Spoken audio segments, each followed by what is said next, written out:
田沼先生、質問です。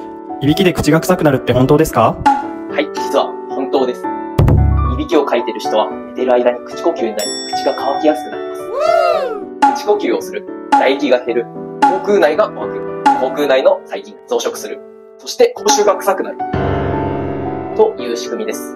いびきは体の様々な不調に関係しています。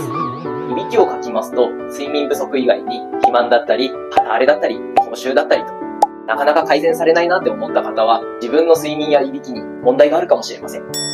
口臭ケアしてるのになぁと悩んでいる方は、ぜひ自分の睡眠について一度ご相談ください。